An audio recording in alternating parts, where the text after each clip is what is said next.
Hey, Sterling Cousins. You already know what time it is. Animated horror story. Animated horror story. Mm-hmm. Corey, but today, yo, official homies. Who? SSG Animations. Like, come on, y'all. Y'all already know. Y'all see him in the back. Well, we're doing some Netflix true horror stories. I wonder what they're coming out with today. As I always say, if you want to, feel free to go to the channel and you could, be watching stuff with them. And I only say that each time because y'all is always gonna get a video from the past with me. And I say that because this video is from 5 days ago. And when y'all see it, it's more than likely gonna be like a week ago from when they posted it. Again, there is nothing wrong with that. I don't care. It's not like I'm kicking y'all out. I'm just saying, if you want to watch their stuff when it uploads, feel free to watch it. But other than that, y'all can just watch them with me. Ain't nobody kicking you out, like I said. There's a big old happy fam over here. So let's just jump right into it. Grab your blunts, please. Grab a bottle of water. Grab a bag of chips, and grab a blanket, please. Goodness gracious. trying to keep this down and do this. Should have just did this, So let's hop into it.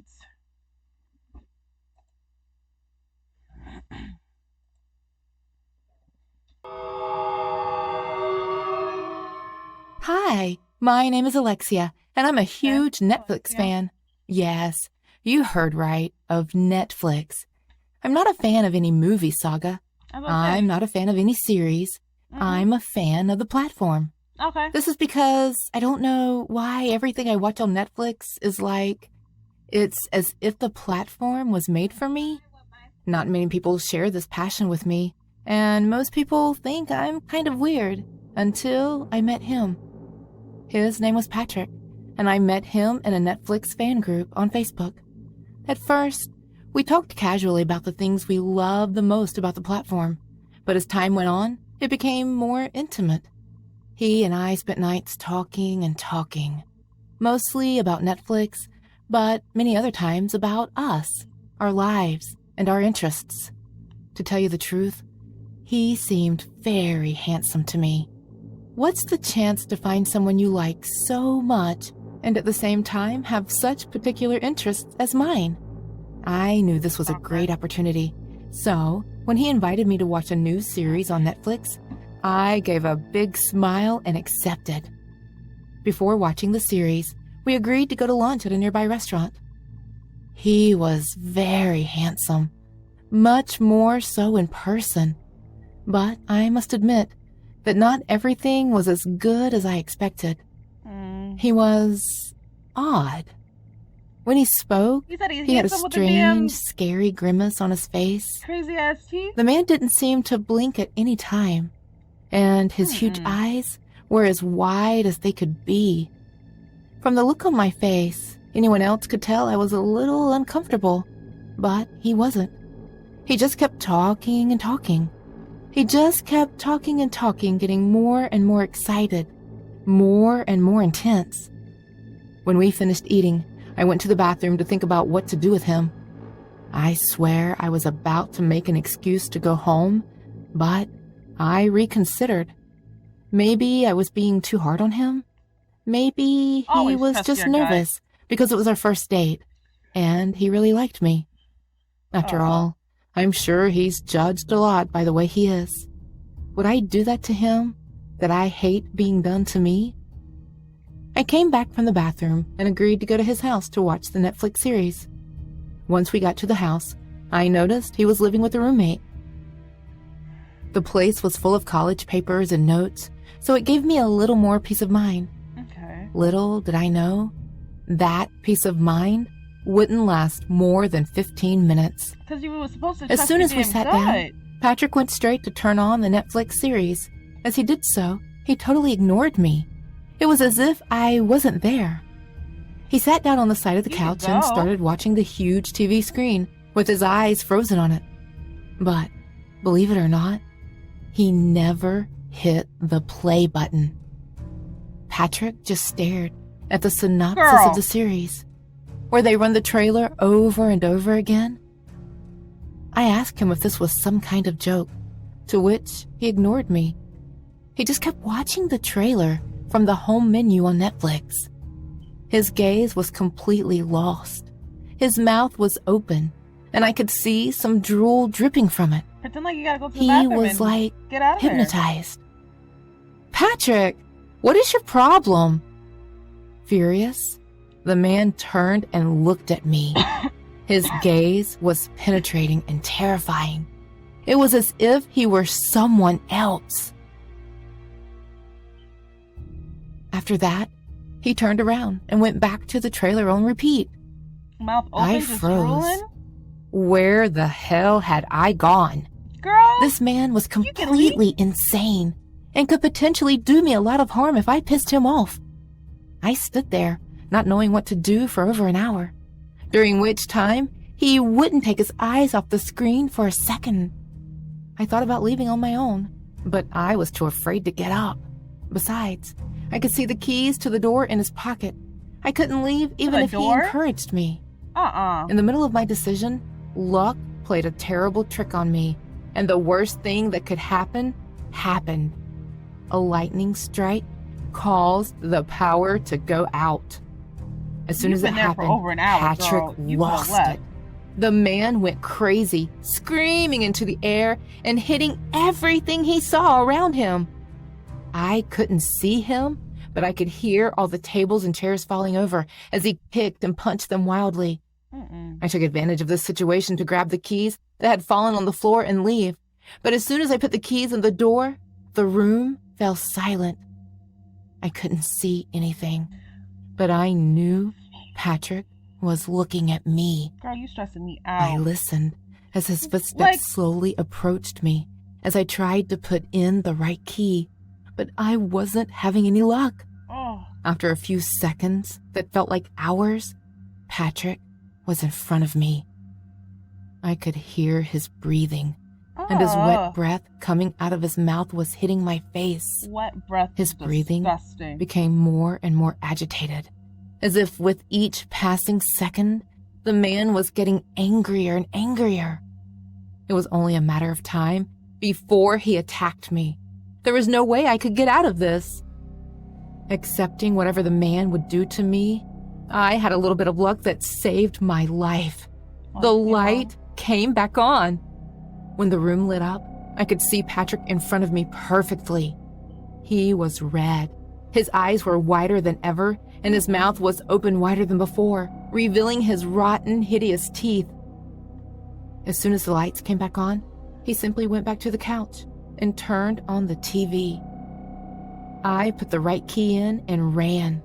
Ran as fast as I could, crying like I had never cried before. When I got home, I blocked the man and left all the groups he was in. Since that day, I am no longer obsessed with Netflix, and I am much more careful with who I meet. This I wouldn't mean, have that's happened not if I had Netflix's trusted my fault. That's instincts just- while we were at the restaurant, Exactly. but it had helped. The next time I see the signs that I'm dating a psychopath, I'll walk away as fast as I can. Good. Hello, friends. I'm Yeah. Samuel. I'm a news editor and writer. Right. Whenever any accident or incident happens, I have to collect as much information as possible and make news articles about it. It was almost 11 p.m. I was working in my office. My office is in a secluded area, but I wasn't afraid. This wasn't the first time that I was stuck in the office for so long. In the past two, I've stayed in the office till late at night many times. I had opened the windows of the office for ventilation. Outside, it was a deserted road. There were many trees and there were dim streetlights. The dim streetlights produced a mystical appearance. I was sitting near the window. Some important data was being copied to my laptop, which was going to take about half an hour. Till then, I thought, why not watch something on Netflix? I want to tell you that I love Netflix. Whenever I get even 10 to Oh, I 15 love minutes of free Netflix. time, I play Netflix. In those days, people were disappearing from the city, and they were never found. There was a lot of hue and cry about this. The police were informed, but nothing could be done. I should be honest. I was not at all afraid of disappearing, but the only thing I was, and still am afraid of, is ghosts. So I was watching a crime series on Netflix, and suddenly I heard footsteps from the window. I got up and looked outside, but no one was there. Might be some ghosts. I thought maybe it would be the sound of the wind in the trees, so I ignored it. A few minutes later, I could hear the same sounds again. I simply couldn't resist the feeling that someone was watching over me. Every time I heard a sound, a cold shiver ran down my spine, and I turned my head vigorously in search of any fearsome nocturnal creature, only to find an owl screeching and flying over me from the branches of a tree, Like or a just dog close the crossing the window. road, stepping over and crunching the dried leaves lying here and there. With no owner? But something was Uh-uh. different. I was constantly having a feeling that someone was watching over me. I felt uncomfortable. I got up and went out.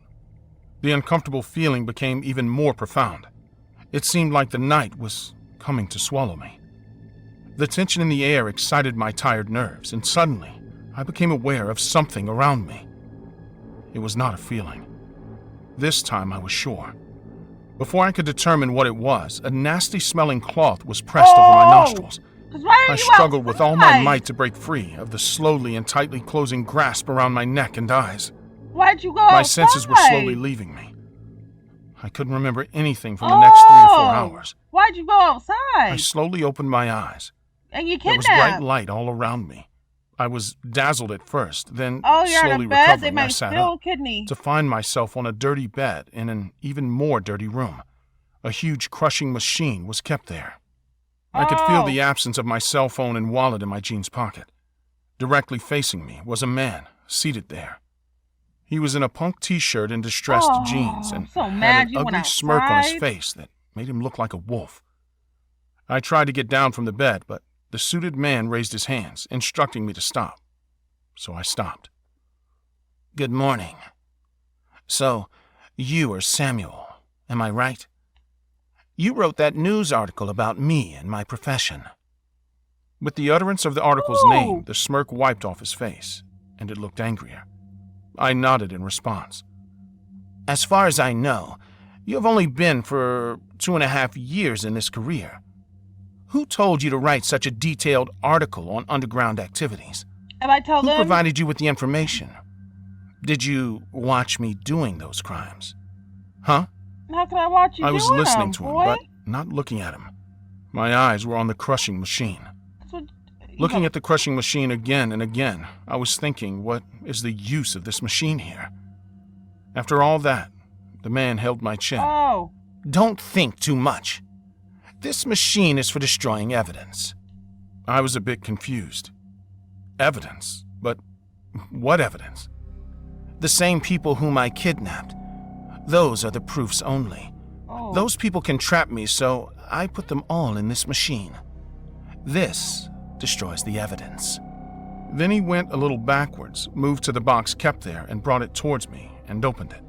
Uh-uh. My heart sank. Some human hands and feet were kept in it. He took them out of the box and started the machine and crushed them in it. The sight was horrifying. "That's all I have to do. How easy, isn't it?" He was a psycho. He was sick. In the head. I gathered myself up. "You're a murderer. You will be punished. Boy. Today's your last day of independence, you jerk." Oh, "And who will punish me? I hope so. You? You gonna push him in the You machine? moron. Can't you see that I won't be caught? And it is your last day, not mine." I saw a pistol pop up in his hand, targeted at me. Oh, I was amazed by my nerve power. I should have crawled, cried, begged for my life, and so on, but I simply sat still. This enraged him even more, and he punched me hard on my nose. "Beg for your life, you jerk!" Well, well, well. I found out you're a Netflix lover, just like me. When I was stalking you through the window, you were watching a series on Netflix. Wait, I have something to show you. Actually, I'm also very fond of watching Netflix. I'll show you how I make people disappear from the city." After this, he started a crazy crime series in which a psycho killer was killing people very mercilessly. He showed me many scenes of the gruesome murders. "You're disgusting, you bastard!" He again punched me in the stomach. Anyway, I didn't want to make him angry, so I kept my mouth shut. He pointed the pistol at me, now steadying his aim. I shut my eyes and thought of my parents and my sister, and waited patiently for death. I wasn't afraid at all. But suddenly, something clicked in my mind. Why should this horrid creature win every time? Why should I surrender myself to this criminal? So you gotta I've done what I ought to have done, as per my profession in humanism. Yes, I wrote that exclusive article on underground movements, with the maximum details I got from one of my most trusted sources. I fully knew the consequences. So what? Oh, My you're cold crazy. mind suddenly filled with anger and energy. I That's punched so- him and then shot out Oh! a perfect karate kick on his knee. You're crazy. He howled in pain, dropped his revolver, and I wasted no time. You grabbed it? I couldn't kill him, but I kicked and punched him several times, so that he couldn't regain consciousness for a long time. Then I called the police, and you all know what would have happened next. Whose phone? How we all know. Netflix horror story. Throughout my career as a horror film director, I've seen many horror shows and films. Some of them have been really scary and innovative, while some were typical boring jump scare movies. In 2 days, I'm going to Italy to document a few paranormal places throughout the country, and I'm pretty excited about it. Last night, as I was scrolling through Netflix looking for a horror or thriller movie to watch, I came across a movie called The Lighthouse. The trailer didn't seem too scary, but the movie's description got me interested. The movie starts with an aerial shot of a very small island on which there are only 2 prominent structures, a big tall lighthouse and another building that appears to be a church. The location of the island is unknown. Then, 2 small ships dock on the shore and a few men get down from these ships and start to scout the island. The island is so small that you can see the whole island and the sea beyond by standing atop the lighthouse. The head of this group of men orders them to search the island. They search the small island thoroughly, but they find no trace of anyone. A team of 3 men was supposed to be looking after the lighthouse, but these 3 men were nowhere to be seen. No clues were found except for 3 things. First, some blood stains on the altar of the church. 2, the lighthouse seemed lived in. It seemed like whoever was at the lighthouse had left the place in a hurry, probably in the middle of some work.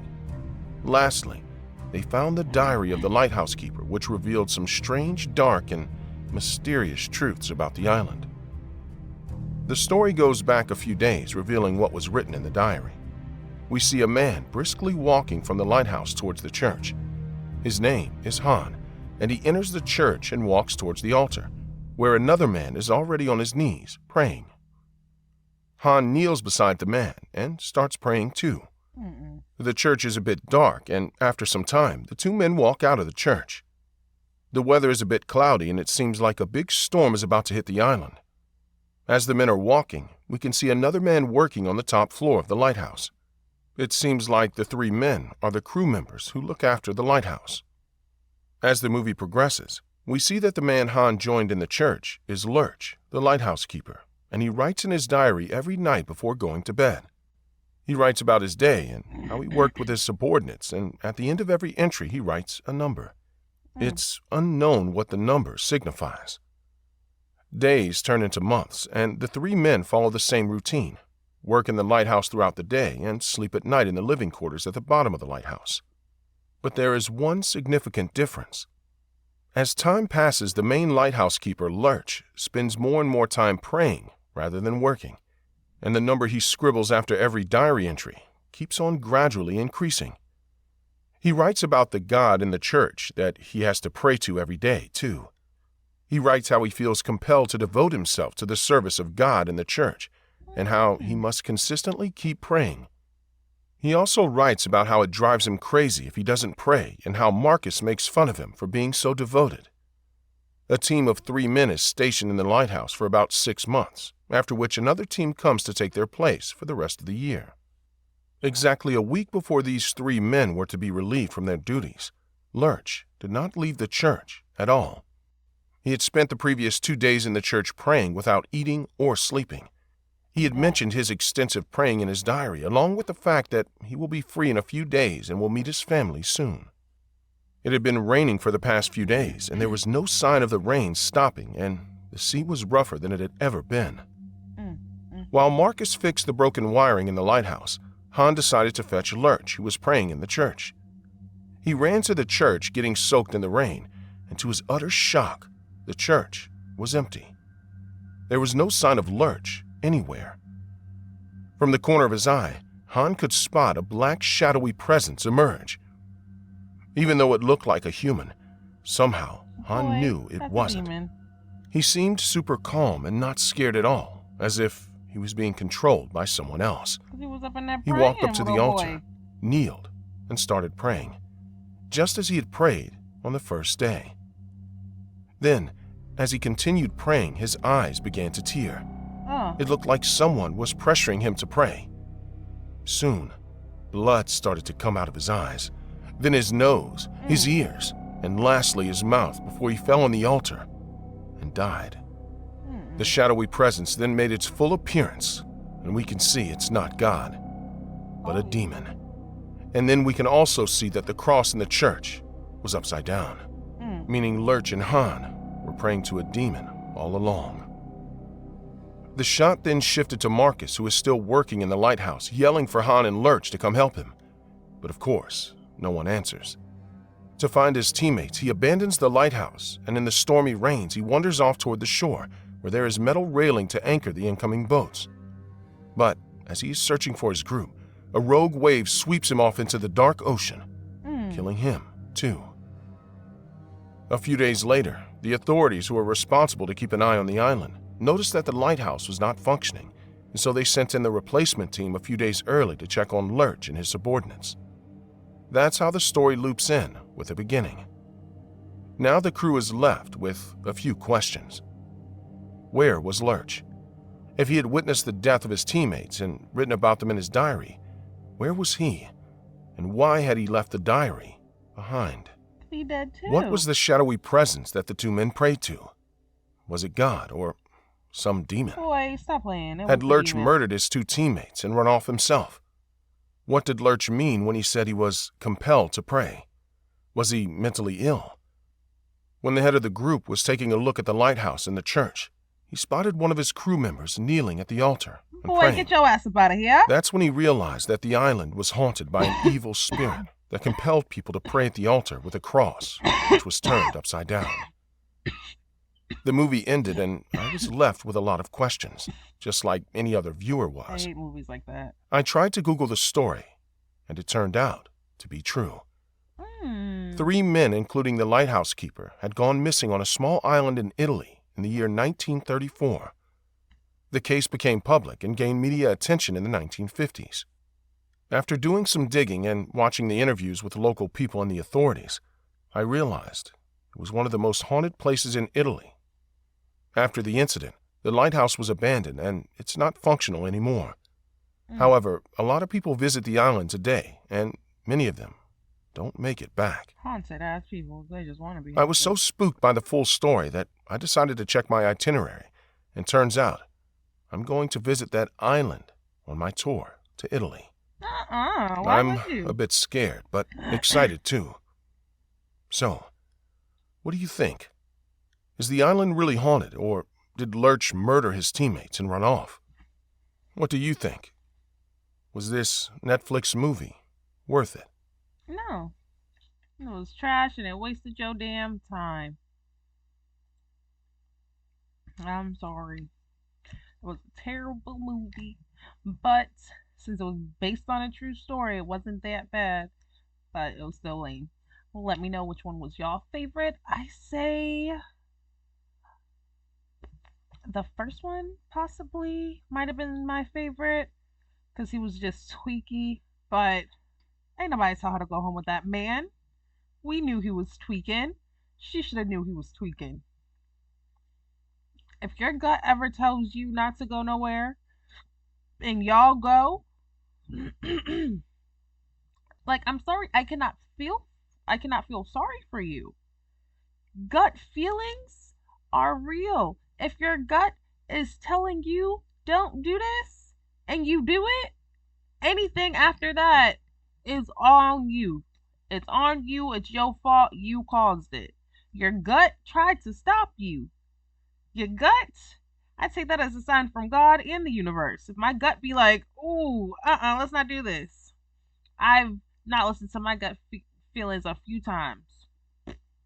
I always end up with an injury.